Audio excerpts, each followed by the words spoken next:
Oh, goody. Alright, what's up everybody? Zombies here again, and today we're back with another Mercenaries video. So in this one we are doing an updated tier list. So it has been a little while, but I think enough time has finally passed from the new Mercs patch as well as the recent buffs we got to where we can kind of talk about where things are starting to shake out with the new Mercenaries. So a lot has changed. There are characters that have gotten a lot better purely because of new Mercenaries. I think even a lot of the predictions we had for the new Mercenaries weren't fully correct. I think there were some that overperformed relative to our expectations, and then some that underperformed as well. So we're going to take a look at all these characters and see where they are and why they are where they are. So we're going to get right on into it. Before we do, if you enjoy this type of content, do remember to like and subscribe. It's a ton to help out the channel and keeps the Mercenaries videos coming. So without further ado, let's dive right on into it. Before we talk about the characters in the tier list, I do want to kind of give a overview of what each part of the tier list kind of means.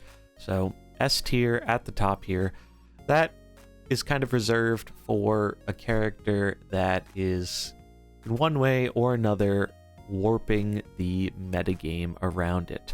Also, these are PvP ratings. Maybe I'll do a PvE one down the road, but for the time being, this is all PvP based. So S tier, basically a character that's S tier is just on top. It really doesn't have too much in the way of direct counters, and it's so good that in one way or another it is warping the metagame around it just by existing, even if it doesn't see play in necessarily every comp. And then A tiers are just standard, the best of the best. Not S tier, these characters aren't necessarily warping the game per se, but they're the highest powered characters that we are generally seeing, and they usually go into multiple teams or one very, very high powered high tier team. B, I would say, is still very powerful and pretty high tiered characters, but they aren't quite as abundant or individually powerful as those in A tier. Some of the characters that are in B tier were previously in A tier, and the reason some of them went down, I think it's all about context. In any game like this, individual power level doesn't really mean anything, because an individual's power level is determined by the context of what is around it. So I think B is all very playable characters that see play in good comps, but they're just a little bit underneath the A tier. C tier here, C is basically these characters I think either see play in a fringe comp or are what I would consider to be individually powerful mercenaries that just don't really have a home yet in a high-tiered meta comp. Not bad characters. Some of these have seen more play in the past, but in the current environment, they aren't seeing a ton of play in more of the good comps. And then D tier is pretty much currently unplayable in PvP. That's really all there is to it. There are a fair amount of characters that some of these characters in here aren't necessarily bad characters. It's just they really don't even have a fringe role and would need a lot more support or some buffs like we've seen in the past for them to really have a chance at shining in PvP. And then the last one, this is kind of a new tier here, is Bugged. I felt this was important to include. We only have 2 characters in it right now, but Maiev and Bran both have pretty significant bugs. Maiev, her Imprison skill, is not currently applying cooldown correctly on enemies in PvP, and then Bran has kind of a whole host of bugs. I believe his Shadow Resist equipment isn't working properly. His skill 2 that's supposed to make enemies get crit is working kind of weird. There are a decent amount of bugs with him. So both of these characters, I think it's not really fair to put them anywhere on the tier list yet, as they really haven't been able to be explored relative to their full potential. due to bugs impacting their gameplay in PvP. So I did want to include them down here because I haven't seen them in PvP. I haven't really tried them myself. I'm waiting for the bug fixes, so we'll have to wait and see on those two characters. But yeah, going back to the top here, Trigor. What's there to say about Trigor? It's not as bad as it was. I think there are more answers to Trigor, and if we look into some of the top comps in the meta, not everything is a Trigor comp. So it's not as bad as it was last meta. I think last meta Trigor was really, really insufferable, but I do think the power level of Trigor is still not really a healthy thing, and I do think he just auto slots into too many comps as just a way to deal additional damage regardless of what your comp is trying to do. If your comp is attacking in, you're probably going to use Trigor a decent amount of the time to amplify that damage, and he can also be used defensively to try and protect your stuff. So I think he's just still too good, and I would like to see him toned down, but even though he's tier S, he is not showing up in every single comp like he was last meta, so that's nice at least. Then moving down to A tier, Valeera. So Valeera is still really top tier, but the buff to another character we have here, Yu'lon, I think was finally the nail in the coffin to knock Valeera down to a bit more of a reasonable play experience. Now there are a ton of very powerful reds that just obliterate Valeera between Trigor, Localar, Yasharaj sped up with Shadow, and now Yu'lon. Reds are kind of the name of the game for openers, and Valeera just is not having a good time competing with that. She's still a very powerful character, but Yu'lon especially providing us finally a consistent way to shut down stealth while also ramping health on your team, I think had a pretty serious impact on Valeera. She's still a high tier powerful character, but she's not kind of up in the S tier realm like she was previously. Localar. So Localar is still really good. Frost is not as prevalent as it once was, but it is still a very powerful and meta comp. And Localar is a big part of that because the damage scaling he enables is absolutely insane. Though there is a kind of interesting counter to Localar now with things like Cho and summons with damage reduction to kind of lessen the blow of his hailstorm, which is definitely what makes Localar the most powerful. So he's still good, but he's not showing up quite as much. And I think another part of that is Trigor. Trigor punishes Localar really, really hard sometimes. So Trigor kind of doing, in a way, a necessary evil job of keeping some of the other really ridiculous characters out, but he's also really ridiculous himself, so it's kind of an interesting trade-off, to say the least. Yu'lon got buffed, and that buff has had some very serious implications on the metagame, particularly, as I said, against Valeera. Valeera was top tier for a very, very long time. She still is high tier, but now, like I said before, the reds are just so strong, and we finally have a way to consistently keep her out of stealth. So it feels like if Valeera ever starts being the main part of a big meta comp, you now have ways you can reasonably tech against it, and Yu'lon is definitely one of, if not the best ways to do that. So big ups there. I'm not sure the impact that's going to have on dragons. I have seen dragons coming back a bit, but definitely gonna need to see some more stats and play testing with them. Yasharaj, so probably our most powerful event mercenary we've ever gotten. The fact that you can get it up to 3 speed with Vol'jin, who is also up here in tier 1, is just absolutely insane. Shadow comp is one of the best comps in the game, and I really like the flexibility of it. But yeah, Yasharaj just really, really powerful. He's typically seen as just big damage unit, but I think there could also be potential for using him defensively, as his taunt and resist is pretty good too, but we haven't seen quite as much experimentation with that as opposed to the big damage shadow build. Queen Ashara, so the best of the Nagas, and it's not even close. She is just really, really good. She does have a bug on her skill 2 where it is protecting the whole team instead of her. When that gets fixed, she will probably be a little bit worse, but I do not think she's going to drop out of A tier, as even with that change, she is still a very, very powerful character. She just goes very well with the shadow synergies, being able to give your whole team just flat spell damage is really cool. And she just deals a lot of damage, and also on top of it, having effectively a shadow life root staff that's healing up your team every time you cast a shadow ability is pretty good, it turns out.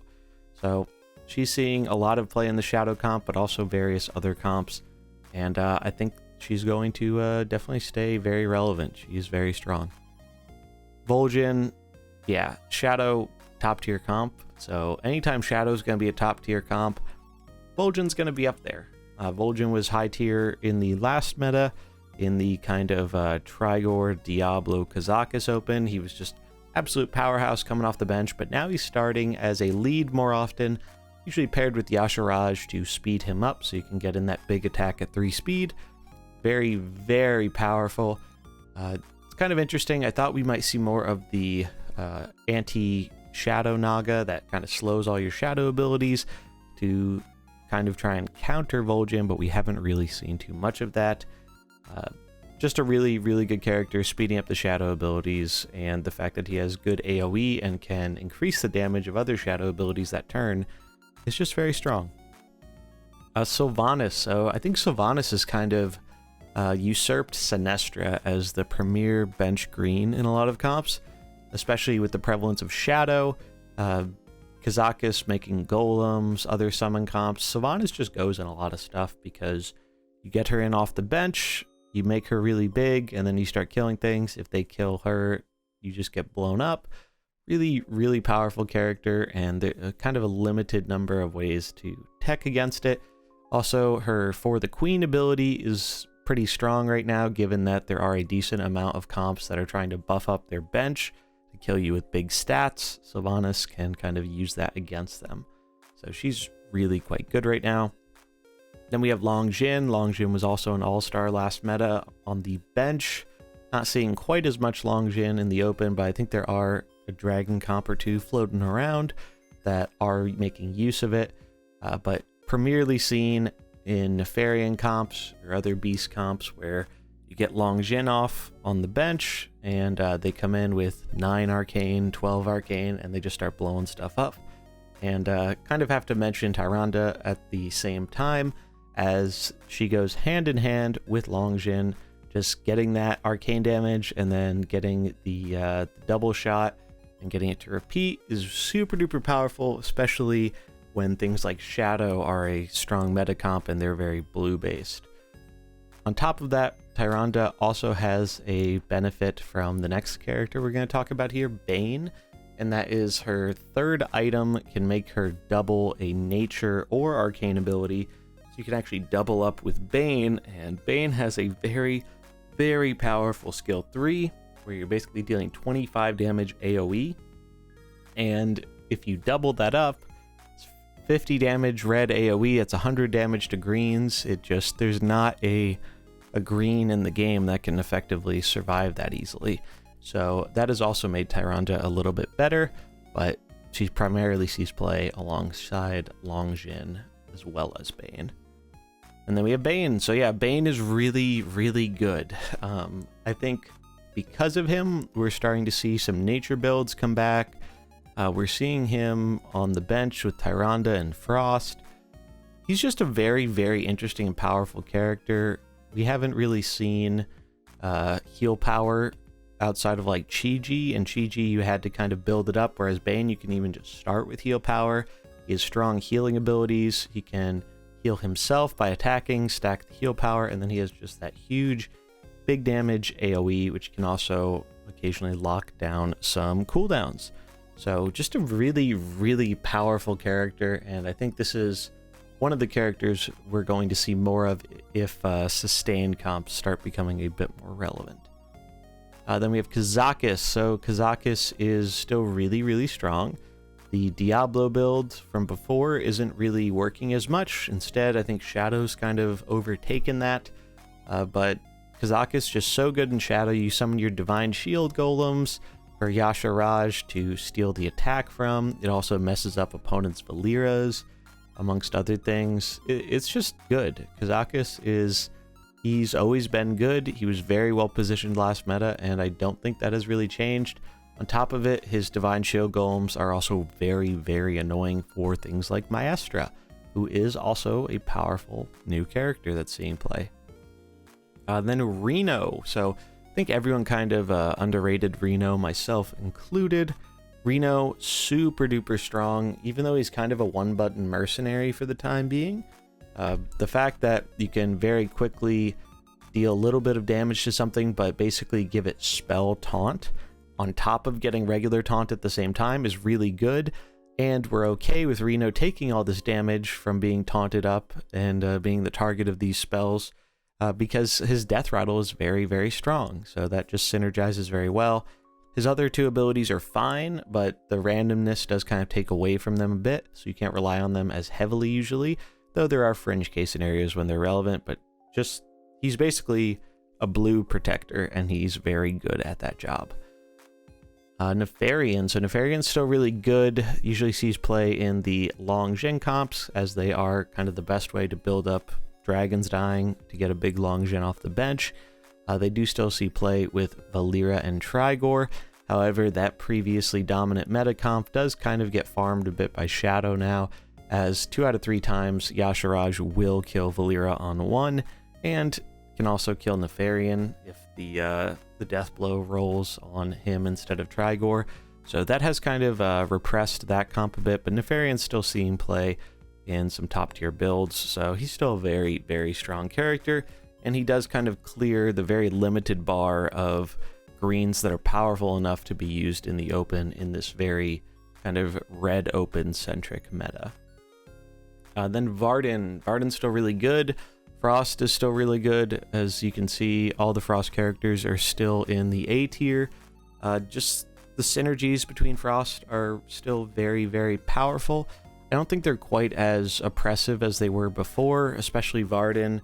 Cold snaps are a lot less regular of a thing, which I think overall is better for the game health, as no one really likes being frozen, especially quickly, and then you can't do anything, and that can be a frustrating play experience. But the change to Varden definitely wasn't just a nerf, it was also a buff in some ways. The fact that Varden can hit something multiple times and get multiple slows can be very relevant sometimes, especially if your opponent is down to 2 or 1 mercenaries. And the death rattle is still very strong, even though it's only freezing for that 1 turn. A lot of times you're just happy to get the damage from it. So not really seeing much play outside of Frost comps, but it's still very powerful in Frost comps. Then Belinda with her usual partner, the Ice Elemental or the Water Elemental. Belinda's still good. She's kind of in the same boat as Varden. She sees play in Frost comps. She's good in Frost comps. I've liked her off the bench when going with a Varden Jaina Localar opener. She's felt pretty good off the bench. The big thing is she is still seeing play in some comps that try to use like Valeera to speed up the Water Elemental, but those comps don't seem to be doing very well right now. Now that, like I said, there are more kind of answers and counters to Valeera and stealth and whatnot. So because of that, I think Belinda's really fallen off a bit in terms of just using her to speed up the Water Elemental to lock a character out. I don't think that's a very effective strategy right now. Maybe there's some matchups where it is, but across the board, I don't think it's very good. So she still is good in the Fire comp, or not the Fire, she still is good in the Frost comp, but outside of that, not really seeing too much success with her elsewhere, but Frost is still so good that she's deserving of the higher tier. Elise. Elise is another character that clears the bar here in terms of greens that can lead, that you don't really care if Elise dies. Elise is still very, very strong, even if she just gets off her buff ability and then dies. Like +5, +8 to your whole team, including herself, and your bench is insane, and I think it's proved to be just as powerful as we initially expected, which is very powerful. On top of that, you can get some golden monkey shenanigans going sometimes, and she's also just kind of a reasonable beater. And also on top of it, she gives nature a very interesting option. Nature typically has really wanted a good green for a while, and they just haven't gotten it. Murky was kind of cool, but he didn't have enough nature synergies. I think Elise is finally kind of what nature wanted, and we are seeing some fringe nature builds with her, but typically her most usage is buffing up the team or sometimes going for the golden monkey. Jaina, Jaina still really powerful in Frost. Ice block is a very, very busted item, and the fact that she just gives you good damage and scaling, really strong. The water elemental can also be relevant sometimes, but yeah, I mean, not much has changed with Jaina. Frost still a high tier comp just because they can get really powerful scaling just with Localar and Jaina, and it's good. It is unsurprisingly still a high tier comp. Leroy. So I wasn't sure. I was a little on the edge whether to put Leroy in A or B tier, but I think Leroy earned his spot in A tier mainly because he provides such powerful utility against the shadow build once Yasharaj is gone. So obviously you cannot be leading with Leroy as he'll get destroyed. However, having a bench Leroy be able to come in, especially after you've gotten a buff from Elise or Tyrion, is really nuts, and being able to get that 0 speed ability to just smack into everything when your opponent has a lot of blues, usually that are weakened out, is just incredibly good, and no other character really is able to do that in a way like Leroy does. So I think because of that and his just how powerful he's been in the big humans comp, I think he is deserving of the A tier spot. And then our last A tier character here is Rogers, Sky Admiral Rogers. So Rogers also plays a very key role in the big humans comp. I think she is part of the reason that big humans are so good, because not only does she get big from the buffs from your initial open, she gains a ton of attack every time she's attacking. Pirates actually are a little bit more relevant now, so that immune against pirates is actually kind of good. In some cases, it can be a little fringe, but when it's good, it's really good. And her skill 2, being able to speed up Tyriel, who is typically kind of slow at 6 speed, to get that kind of kill into a death blow to heal your whole team, is a big part of why the big humans comp works. And I don't think it would work nearly as well without Rogers being able to do that. I think you could also see Rogers in some utility slots on other comps, but comps are just like, they're being changed all the time right now, and there's so much synergy with a lot of these new units. Sometimes it's hard to find a place, so I do think she's seeing a bit less play than she was before, but where she is seeing play, she serves a very, very powerful and unique role. So I think she's deserving of that tier 1 spot. B tier. So Sinestra fallen down to B tier. Sinestra's still a good character, but there are a lot more answers to her now. It feels like with Bane, with Yulon, with Yasharaj, Trigor still existing, Localar still existing. It just feels like there are more answers to Sinestra than we had before, and I'm not encountering as many situations where it feels like she's walling benches just by herself, which is probably a good thing for the long-term health of the game. So she'll still be around. She's still good in dragons too, but I don't think she's quite as high tier as she was before, as she's really not showing up in all the top comps or even that many of them. Maestra's really, really cool, and pairing her with Trigor is very, very dangerous for the opponent. I've seen a lot of cool builds with Maestra, and the only thing about her that I think knocks her down from the high tier to a little bit lower is she is very counterable, especially with like the Kazakus golems. You also have to be very mindful of when you're playing her due to positioning and things like that. So because of that, she's in B tier. I think she deserves the spot. She's very powerful, but she doesn't feel like she's a must include in every comp, but her ability is very unique and good enough to see play. Then we have Walker Cho. So initially this character was run for their -20 attack battle cry as a pseudo answer to Trigor, but as the meta developed, it seems Cho's role has become more involved with a summon comp, which is actually very decent.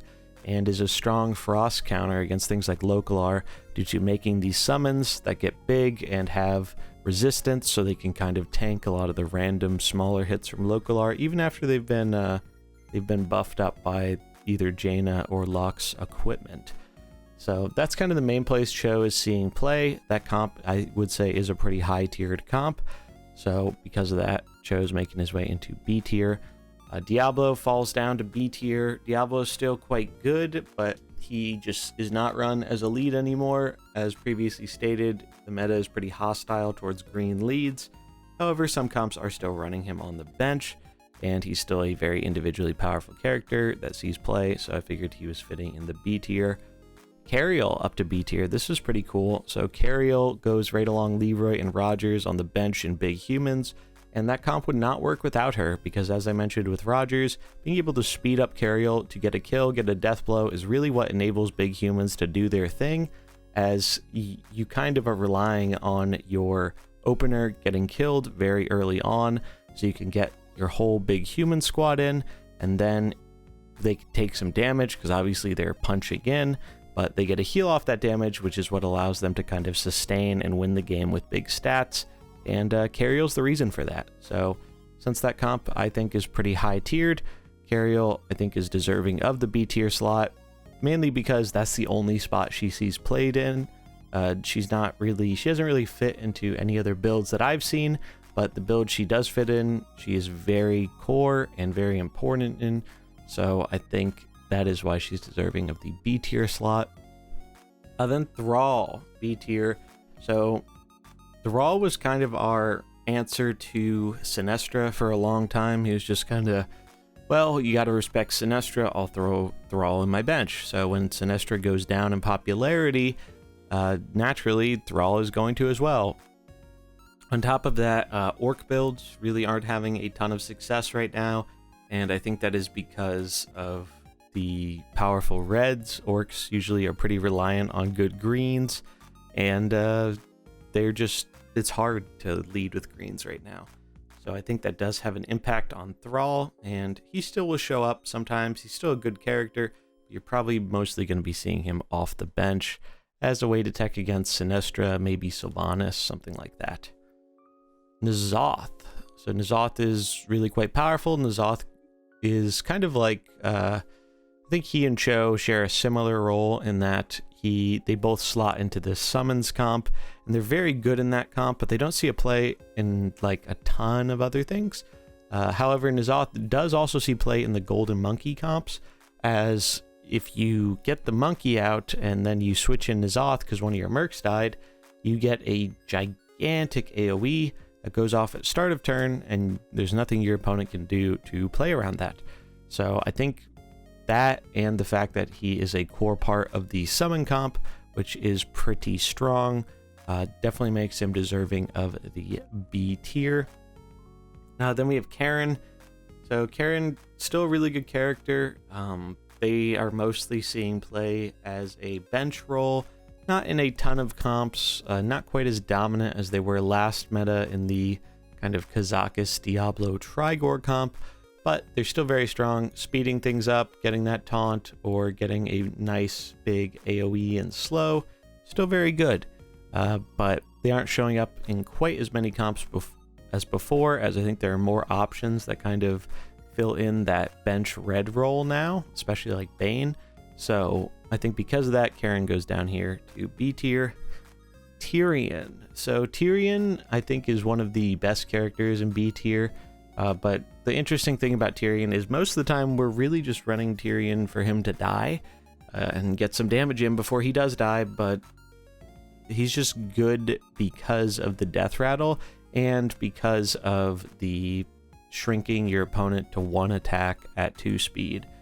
Those are definitely his best abilities. Sometimes the death blow is also quite good. Getting Divine Shield is pretty powerful in Mercenaries, especially if you're able to kill an opponent's unit before it can act on top of that.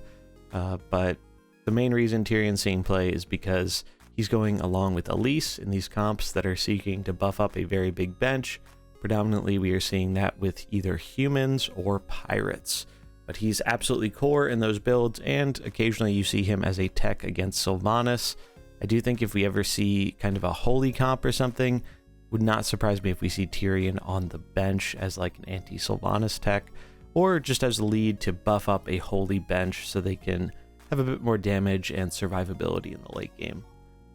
Then we have Malfurion. So Malfurion's still really good. We're seeing some new nature builds, and he's doing very good in them, especially with Bane. Getting the healing power to heal up all your stuff is very, very strong. And speeding up your nature abilities on top of that, also super duper strong. So yeah, Malf, still good. Seeing play in some nature comps, but that's really the main place. I don't think he's quite as prevalent as he used to be, and you don't really see him off the bench anymore, but he's still a high-tiered character, so we put him in B tier.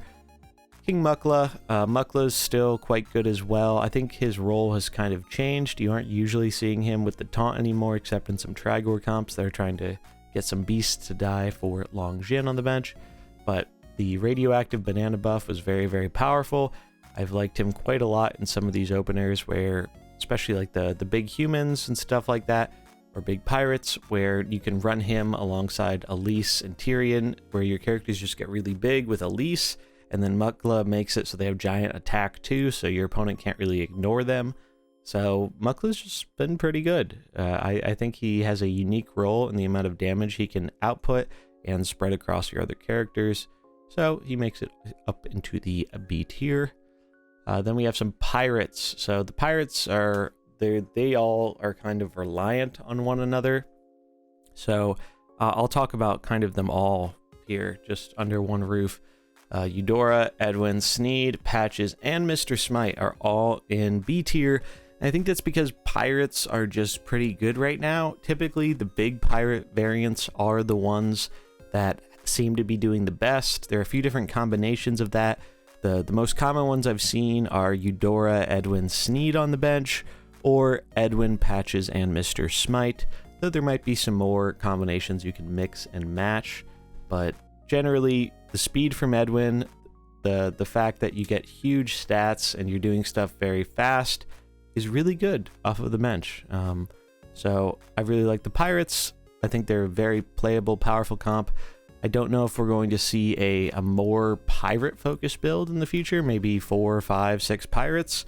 But for now, pirates seem to be a bench thing, but they're very powerful off the bench. So I think they all are pretty deserving of the spot in B tier here. Lich King. Lich King definitely got some buffs. The big thing is his skill 2 having 0 cooldown is very, very strong.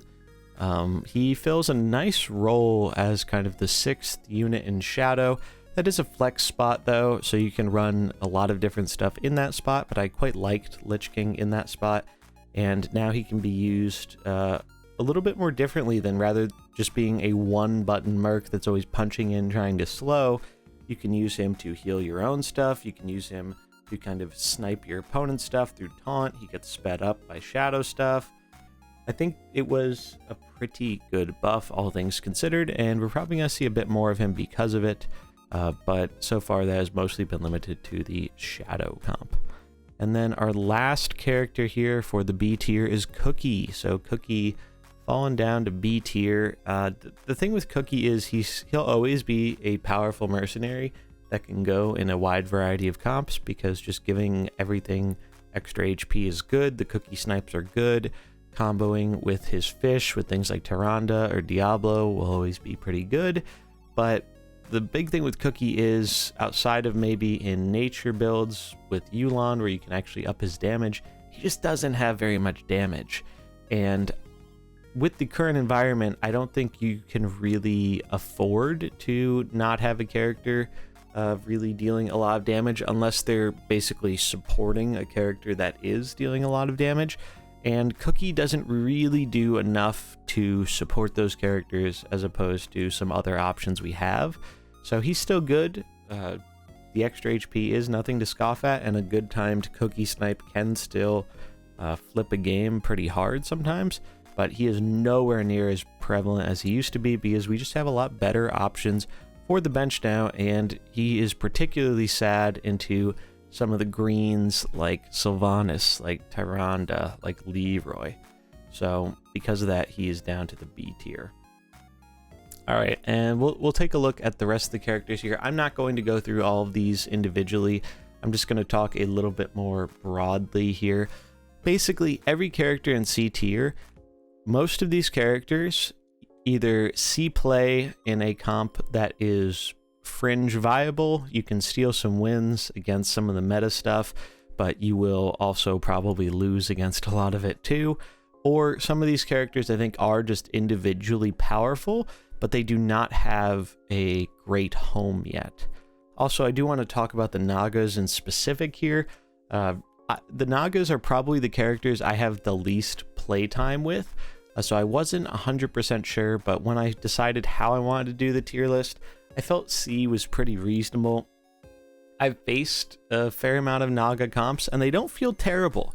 They feel viable, but I don't think anyone has kind of cracked the code of the best balance of some Nagas and what other supporting units you want. The Queen is obviously the best one, and you're probably going to try and base your build around her, but I don't think anyone's really come up with what the best Naga comp is. And I think part of that has to do with the fact that a lot of people have tried jamming 5 or 6 Nagas in a comp, which I don't think is the right way to do it. I think you kind of want a more hybrid build, but I think it's going to take a lot more experimentation until we find a build where it's higher tier, if one exists. So I like the Nagas. I need to play more with them before I have a full confidence in saying, you know, they're kind of mediocre, but just for now, from what I've seen playing against them, I think they're definitely more middle of the pack, and I think the same applies to Tyriel and Urel. These are also in a similar boat, because Tyriel and Urel are also two of the harder characters to farm, as their coins are kind of limited to one location each, whereas a lot of the other new characters are a bit more easy to farm, so they have coins in multiple locations. Especially Tyriel, because he has 2 legendary drops in his bounty, so it's particularly hard to get his coins. But they also are both greens, and like I said before, greens are really suffering from the fact that we have so many powerful red units right now, and you have to pass a very high bar to open with a green. But I do think there could be something with a holy bench potentially. It sounds like there's a chance for Uther to get another round of buffs maybe in the future, and if that happens, maybe holy can do something. But for the time being, I haven't really seen anyone experimenting with it. I feel like there's no way to make it work as a lead in the current environment, but maybe there's something to a bench. I think we'll have to give it more time to see if holy is actually going to do something relevant. But yeah, a lot of these other characters, Scabs, Alexstrasza, Drekthar, Onyxia, these are characters that are seeing play in like maybe 1-2 comps or something. I wouldn't call them like super high tier comps, but they're playable and you can get some wins with them. But they definitely feel more on the fringe side. They're not defining a meta, they're just a kind of smaller part of it. And some of the other characters here, like Grom, like Hooktusk, like Vandar, these are characters that I think have a lot of potential, but they just don't have the synergy right now to realize that potential, and the meta isn't really shaped in a way where you can make use of the most powerful things in their kit. So that's kind of how I feel about everyone in C tier. You can probably play all of these characters in at least one comp and do okay with it, but you're not going to be having a crazy win rate, and they're not going to be showing up in a ton of different builds. And then D tier, yeah, these characters, in my opinion, are not playable in PvP. They just don't currently fill a role that is needed. 2 of the tribes here that are just really in need of support are Demons and Murlocs. Demons and Murlocs have been trash for a very long time, and I really hope that they're characters we can see buffed in the future, as they do have really cool abilities and synergies. They just suffer from launch Mercs syndrome, where a lot of these launch Mercs were designed at a very different power level than the Mercs we're getting in 2022, and that is very apparent.